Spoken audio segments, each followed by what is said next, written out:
Hey, what's up guys? This is Anthony from Anthony's Customs, and for this review, we are looking at Hasbro's new Megazord, the DINO Megazord for Mighty Morphin Power Rangers, which is part of the Project Ascension, or Ascension project. And it's kind of like an updated Power Rangers line for just the Zords, I guess? Is that what's going on? I'm not positive. And so I was pretty excited when they showed this off, and I was like, hey, it's like a more adult collector version of the classic Megazord, and it seems to function basically the same but pose a whole lot better and have a whole bunch more details. And that's generally true. It has all of those things. There are a few things though that leave a little bit to be desired. There's still some significant problems with the figure, not surprisingly, and we're going to talk about all of that, the good and the bad. So let's go ahead and get it off the stand and take a closer look. Okay, this guy stands almost exactly 30 centimeters. It looks a little bit off in the camera, I know, but that's just because of the angle. So 30 centimeters, and that's going to be just about, I don't know, a little shy of 12 inches. Alright, so pretty good size. Here he is up against the absolute very best Marvel Legends figure that ever existed. Alright, okay. Okay, now I don't have the Legacy Megazord to compare this to. I imagine this one's much nicer looking. I need to still get a Legacy Megazord. If anybody has one they want to sell, you can let me know. Okay, so this guy looks pretty cool, but before we get into the aesthetic, we have to do a quick question of the day. This is going to be a very contentious topic, but please answer it anyway, and do so respectfully. Which Power Ranger team is your favorite? And then which is the best? It's kind of a trick question, because the correct answer is Mighty Morphin, for both. It should be, anyway. Okay, so obviously you can answer whatever you want, I'm just teasing.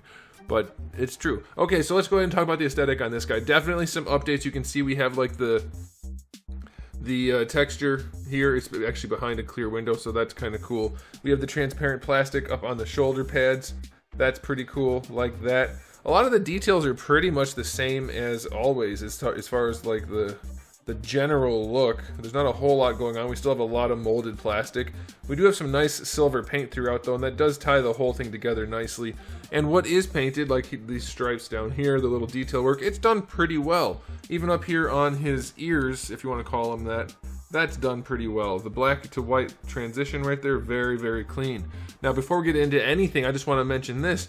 His face plates don't close properly on mine. Does anybody else have that problem? This side's close. This side's not even close at all. So his right side is way off. His left side's off a little bit. And I like folded it around and looked at everything. There's no like obvious defect other than it's just designed poorly. So I don't know what I'm gonna do. I'm gonna maybe heat these soft parts a little bit. This whole side piece appears to be PVC. So maybe heat the soft parts and maybe do a little trimming to get them to close up. I don't know. Does anybody else have that issue? I didn't see that on anyone else's figure. So maybe mine's just defective. I don't know, but you guys can let me know. But yeah, otherwise it looks really solid. It's very similar to your standard traditional Megazord figure, but updated a little bit. And then some other things, like I said, the build quality is not great. You saw the problem up here. There are other issues. This thing pops off way too easily. It doesn't tuck in well. Just little things like that. You're going to find that throughout the entire figure. It's going to feel a lot like a Hasbro product, if you know what I mean by that. Another example would be the teeth on this thing. They appear to be connected to each other, but this one's not in the same orientation as this one, and I couldn't get them to not move together. So, you know, little bits of build quality are going to be noticeable as a problem. But all in all, it does look really good. The silver paint looks nice. The plastic looks nice. It looks good overall. I'm very pleased with it. In a general sense, we definitely have some problems though. So I'm going to give the aesthetic rating, not counting this, because I'm assuming this is just a defect. I'm going to give the aesthetic an 8. No, I'll go 9 out of 10. For aesthetics, it looks pretty good. If you are including this, I'm going to knock it down to like a 7 or a 6 because his face is jacked up. So that's a bit of a problem. Okay, and then one other thing we're going to do in the aesthetic section, just because it's not really an accessory, is you can pull his face off. I say his, it's a giant robot with people inside, but you know what I mean. So you can, it's easier if you fold those back, and then you can just pull his face right off. And then in there you have a little very poorly, but for the size, pretty well done shot of the Power Rangers inside their little thingy, cockpit. What utility there is there, I don't know. Maybe it's just a little homage to the original show, because obviously pulling his face off is not exactly a practical way of seeing that, but you can, so that's pretty cool. And there's a close-up of the face not fitting together properly. So yeah, it looks pretty good. I think overall it looks really good for the 150, 160 bucks, whatever it is. I'm pretty pleased. Now, as far as accessories go, you wouldn't think of this as necessarily being something with accessories other than the sword, but you do. You have the 2 gripping hands that come on in the package, then you get the 2 wide open hands. That's nice. You do get the sword, which is just a splendid vacuum chrome and gold. It's so nice. It looks wonderful. It's flawless as far as I can tell. It looks really, really, really good. Love that. Obviously, we do have the Mastodon shield / smoke freezy blowy thingy. So you have that, and the trunk does spin around. So that's pretty good, nicely painted. And then you get your little Power Ranger statue people, and they're garbage, but you get them, so that's cool. So I'm going to count that as all of the accessories, because this is obviously the mode I'm thinking most people are going to want him in, so those would count as accessories. Obviously the head for the Mastodon wouldn't be an accessory if we just had all of the separate bots, which it does come apart. But before we do that, I'm going to go through the articulation and treat it like a regular action figure, and then we will go ahead and talk about the separate bots very briefly, because I don't think that really matters to most collectors. Let's get the camera up here just a little bit higher. Okay, now for the head, it's on a ball peg for the neck, which I pulled on to try to pop off to try to mess with the head pieces a little bit. It didn't pop off and didn't break, so I don't know what I'm going to do. I'm going to try harder, I guess. But it rotates there. I think it can also rotate on top of that piece. Maybe not. Maybe it's just the rotation in that ball peg. That's kind of what it seems like right now. But that gives you pretty good range, so I like that. Shoulder pads are on a separate hinge, as per usual. You get your full arm rotation, heavy ratchets in there. Get the arm out to the side, not ratcheted. It goes all the way out to the side if the shoulder pad isn't in the way of the forearm. So you gotta be careful about that. You get your bicep swivel up at the top of the bicep, or where the bicep is, so that's good. You get your elbow joint, which gives you almost exactly 90 degrees. That's fine. You get a forearm swivel over here, so that's good. That's ratcheted. And then you get a ball peg for the wrist. And if you need extra wrist motion, you can technically move the thing inside, which is the Mastodon leg, if you needed to, but you probably wouldn't want to do that. So the arms pose pretty well.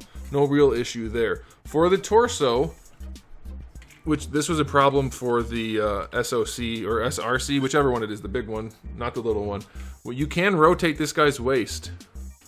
And this can flip out just a little bit, so it actually allows you to get pretty good range.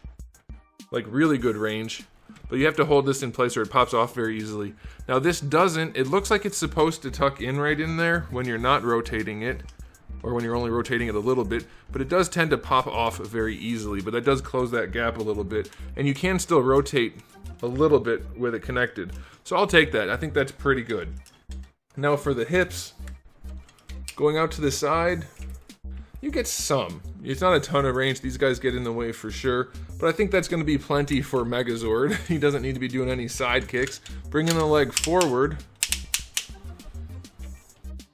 basically horizontal, and it can hold it just ever so, just enough. It'll hold it, so that's okay. And then you get a thigh swivel in there, which isn't the best because it only rotates inward really, but you do get some, so that's good. Now for the knees, you get that much range because the bot ends up bumping against the thigh. So on this side it might be slightly different. Yeah, you get a little bit more on that side. So it's not great, it's not bad. And here's one of those other things that I really don't like about how they did this figure. When you fold up the Tyrannosaurus legs, that's pretty much standard. They don't tuck in very far on this guy. Like, it tucked in better on the original, if memory serves, like the original. But here's the problem. It doesn't actually snap in place at all. There's nothing holding the legs together. So I want my thigh to be one fixed piece. I don't want it to move when I accidentally lean him forward or something. So lots of little issues like that where like this, the lower leg should definitely tab into the thigh part, but it doesn't. So that's kind of annoying. Okay, and then on to the feet. They're both connected on just ball pegs. So you pop these off I mean, you don't pop them off. You pop them on when you're transforming it, but I'll show you. There's just a ball peg in there. You can see that. And then a hinge for the neck. So it's not going to be super stable leaning him on anything other than those black pieces that snap in down here. But you technically do get some level of ankle rocker. So that's good. That'll help for posing and it won't look too bad. So yeah, as far as we'll just leave that off for now. As far as a Megazord figure goes, it poses pretty well. The only thing that I have Megazord-wise that poses significantly better would be the little, it's practically an SH Figure Arts. I think that one's the SOC. Again, I always confuse SOC, SRC. I did review it, I'll put it up there. So yeah, it poses well. For a Megazord figure, it poses well. It's got some annoying issues and things that bother me, but ultimately, it's pretty good. I'm not disappointed with it. So I'll give the articulation for what it is. I'll go 8. I wasn't expecting it to pose as well as it does. It's not great, but it's probably the best out there, and it's not bad, so I think that's a fair rating. Okay, so it does transform just like they all combine like the very original one does. You can't do it any other way. That's how it functions. So I'm not going to bother showing you that. I'm just going to tear it down and show you the individual bots, and then we'll call it a day. Okay, I have them all broken down, so I'm just going to go through a quick rundown for each figure. This guy obviously shares all the leg articulation of the Megazord, although it is somewhat limited by his tail, blocking the thighs from going too far back. But you get your swivels, get your hinge, get a little bit of forward and back, and you get your knee and your ankle. So that's all pretty standard. His arms do have an elbow joint, which is really just part of the combination, but you get that elbow joint, and there's a little ball peg in there to let him move out to the side just a little. But of course you get your swivel there. For the head, obviously the head can look up and down, but if you look up you see a lot of Megazord in there, so that's a little bit annoying. And he can't open his mouth, and the teeth are very nicely done, so that's cool. But even when you open the mouth, you see Megazord's eyes. So could be a lot better, but it's okay. Each of the Zords does have a little cockpit for the Ranger, and it's very highly detailed. Looks super duper good. If I can show you that. Come on.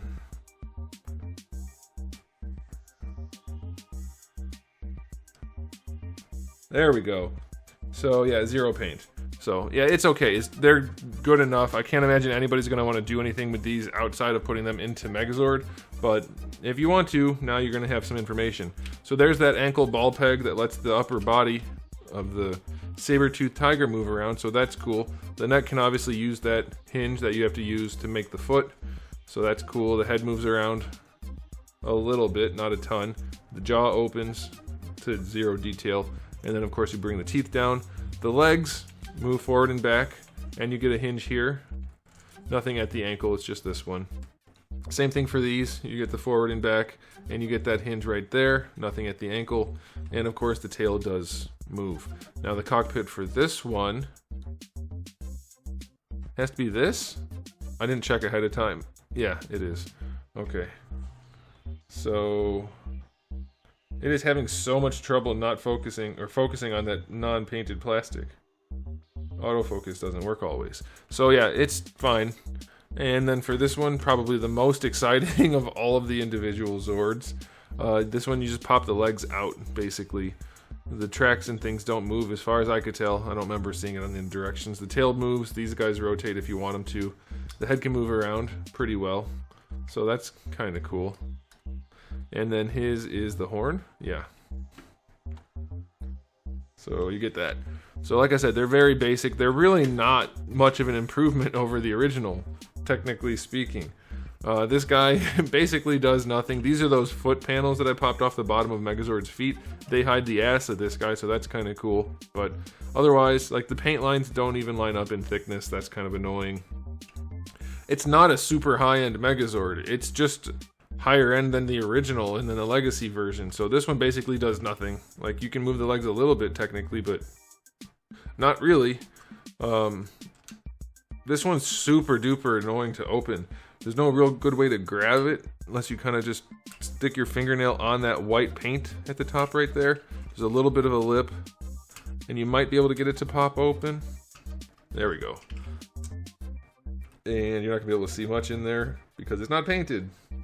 So yeah, one of my biggest gripes about this thing is it doesn't at all feel as much like an adult collectible as they're marketing it to be. So this thing has this. Obviously the wings can flap and the head can move, and very minimal detail, very little going on. And this one has a pink painted Ranger because I guess I didn't want to leave it solid white because the Ranger is not white. So that's it for the individual bots. I'm not going to bother putting it into whatever that middle mode is where it's like seated. The Tyrannosaurus is seated and everything connects to it, because I don't think people care that much, and this video is already really long. It works, it does do it, I just don't need to show it to you because there's nothing really to show. You've seen the individual parts, and it does work, so that's fine. So yeah, it's okay. Final rating on this guy. Its articulation works well. The detail work on it is okay. The overall aesthetic is pretty nice. But, oh my gosh, stop falling over. But the overall thing is just nowhere near as nice as I thought it was going to be. I don't know why I thought it was going to be. It is a Hasbro product, and they tend to only go as nice as they absolutely need to. But, like, the packaging for it, boy, the packaging was incredible. It's such a nice cardboard box, and I'm not being sarcastic. Like, there's different panels, and it's metallic, and it's textured, and it's just incredible. And then the product inside is like, yeah, it's pretty good. It's pretty good. It's not anywhere near as nice as I was hoping it would be. That being said, for 160 bucks, I think that's what it was, 170 bucks maybe, it's fine. I'm going to give it an overall rating of 7 out of 10. I wanted to like it a whole lot more, but just there's too much that's not there that should be. There should be more quality. Just little things like when you turn this guy into the thighs for the Megazord. This part right here, I'm going to go through this real quick because this was one of my bigger gripes. It's so difficult to get this piece out, first of all, but I don't even care about that. So once you get the tab out, the giant peg for that, you close this up, you fold that in, right? Come on. There. Okay, so you fold that in, and then that's the peg that the bots go into. This should snap in some way, and it doesn't. It doesn't even have like an indent or anything to hold it together. So just things like that, it takes away from it being an adult collectible. That's so frustrating that doesn't hold itself together in any way. And then just lots of little things like that throughout the whole figure bother me. They're not a deal breaker by any means, but they are certainly taking away from this thing being a truly collectible level figure. It still feels like a kid's toy with slightly nicer finish and more sculpted details that don't technically really matter. So they did a good job of advertising it. They did a good job of adding surface texture, surface noise, but not really delivering on it being much of an improvement over the original. So I'm a little bit bummed out, but I still like it. I'm still going to leave it put together and put on a shelf, but it's just not as much as I was hoping it would be. So you guys can let me know how you feel about that, and that'll do it. So thanks for watching, guys. If you enjoyed the video, please do give it a thumbs up. If you didn't, you can give it a thumbs down. And if you haven't subscribed, you might want to. I have new videos almost every single day, and thousands already on the channel. So make sure you come back for all of that. And in the meantime, keep collecting.